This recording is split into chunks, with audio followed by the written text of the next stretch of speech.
Hello and welcome to the Saxon Ring on the east, there we go, of Germany, where we have qualifying for the German Grand Prix. It's the last race of the European section of the season. Of course, 5 races in a row, starting in... Wait, hang on, was it 5 races or 4 races in a row? I believe I might be wrong. 1, 2, 3, 4... 5. Yeah, 5 races in a row it's been, from Bulgaria to Belgium to Czechia to Britain and now to Germany. The final race has been a hectic few weeks for everyone.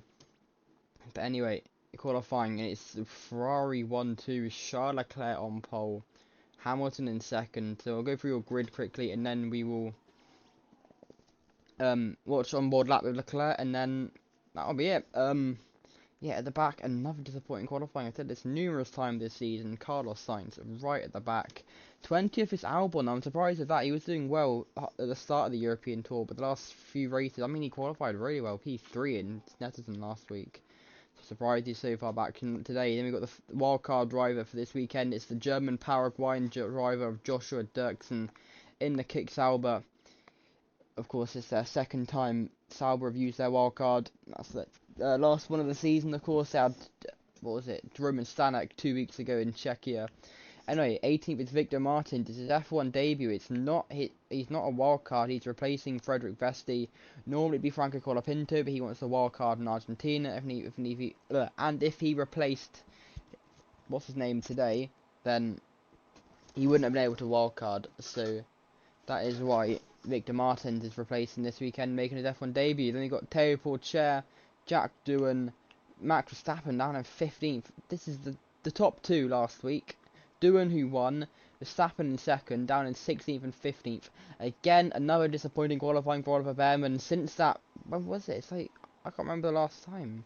Since Belgium, he's just been quite poor. I mean, that was 3 weeks ago, but no, that was even before Czechia, actually. He hasn't scored points for a while, and it's Oliver Behrman, who was leading the championship until Czechia, now in 14th place on the grid. Then we've got Jack Crawford replacing Felipe Drugovich, which is the 3rd start in Formula 1 for the American.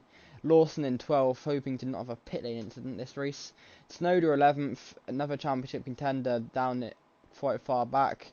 Maloney 10th, Piastri 9th, Antonelli 8th, Ocon 7th, Russell 6th, Stroll 5th, Gasly 4th, championship leader Lando Norris in 3rd, Lewis Hamilton in 2nd, his best qualifying since his pole in South Africa, and then Charles Leclerc, your pole sitter, he gets the point for it. Look how close it is between the top 3, less than a tenth of a second separating them.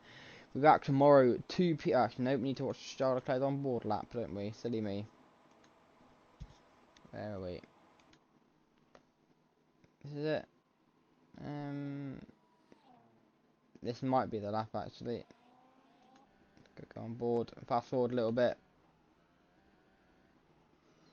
And let's see, on board with Charles Leclerc as he goes into turn 1. What's it called? It's just no, the Coca-Cola curve. Is that? Yeah, the Coca-Cola curve. Down through turn 2.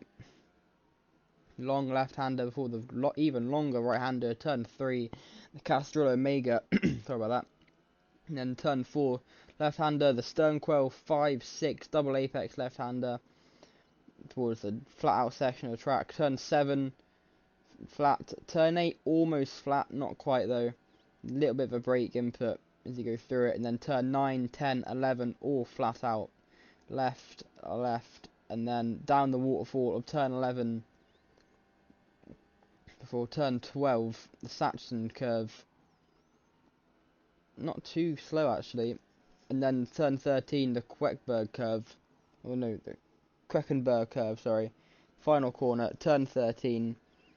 And that is a pole lap from Charles Leclerc for the German Grand Prix. We'll be back tomorrow at 2 p.m. UK time, 3 p.m. local time, 84 laps. So we'll see you for that one. Goodbye.